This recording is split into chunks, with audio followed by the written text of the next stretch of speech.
Vince, how about you? If you celebrate your, you will.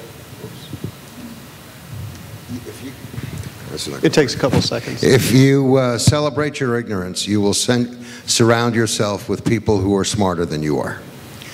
I can't tell you how important that was for me.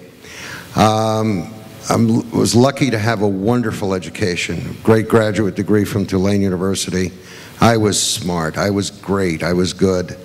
And boy, did I not know a lot of things. And it took me a while to celebrate that.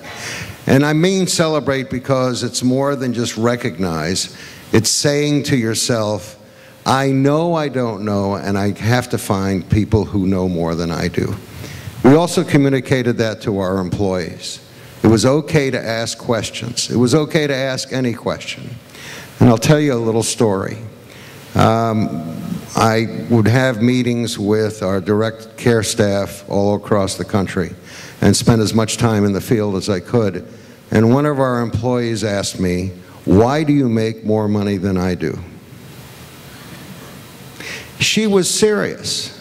She had no idea of the sacrifice I had gone through. She had no idea of the hours I spent in class. She had no idea of all the putting up my house, and she didn't care. She just wanted to know why I made more money than she did. And for me, that was a wake-up call for helping my employees understand something about capitalism, something about taking risks, something about this country that allows a kid who was on welfare in Brooklyn to be able to own his own business, and to give them an opportunity to say, if you want this, if you want something like this, you can get it too. If you work hard and are willing to risk, this is an opportunity that you can have as well. I can tell you that was one of the most significant decisions I made in my career. And we started a program, a training program for all of our new employees and helping them understand why the capitalist system works. We're the only country in the world that I know of that doesn't teach economics.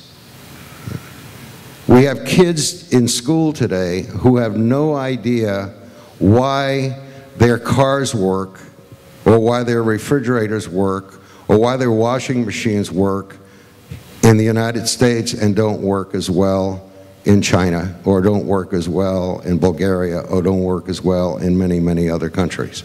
It's not that God loves the United States better. And once people understood how the country worked and how the company needed to work to do its job, we were able to do a lot of good things with our folks. Thank you, Vince. Chris, advice? I'm going to come at this thought of making a suggestion a little bit differently, and I'm going to name drop just because no one knows who Chris Moffitt is. So there's a lot. This is about opportunities. I mean, looking for opportunities where I can go create something with a team. And my inspiration, and here comes the name drop, was Perot back in the 60s. And he was a successful salesman for IBM. He was selling hardware. He said, the heck with the selling the hardware, let's sell time on the hardware. That's all he did. He just changed the model, said, let's sell time on the hardware. We'll keep the hardware.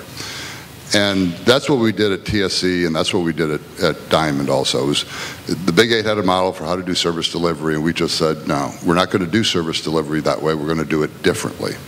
And so we delivered different kinds of service models to our clients, and that contrasted with Accenture and PwC and all the rest of them, and it was successful. So I guess that my suggestion is about where is the opportunity at. And don't be intimidated by the opportunity being inside of an existing, 7, 8, 9, 10, 20, $30 billion market, $70 billion market. That's generally where the big opportunities are. It's about change, and what's happened is that customers have gotten tired with the existing business models. Go into those very, very large markets and change the business model. That's a huge way to get at a 10x growth company.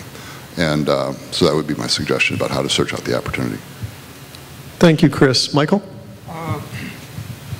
I certainly, we all here at the panel have sort of our own stories here, but one thing I will tell that And a lot of people I hear that they like to sort of tell other people their stories and say, do this way, that way.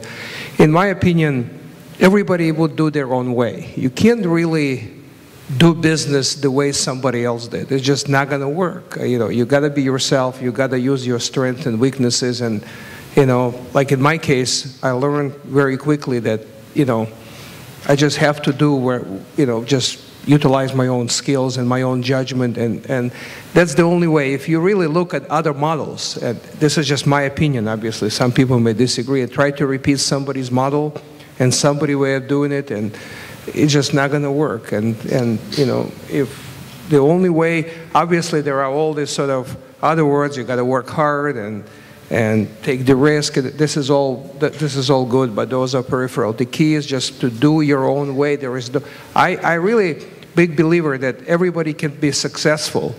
There is no right or wrong way. I mean, some people said use partners, some people don't use partners, some people, have backup plans. I wish I have backup plans. A lot of things I do, I just don't have backup plans. I can't have them, even if I work. It's easy to have hot standby when you have hot standby. Sometimes you work on one deal, that's the only deal you have.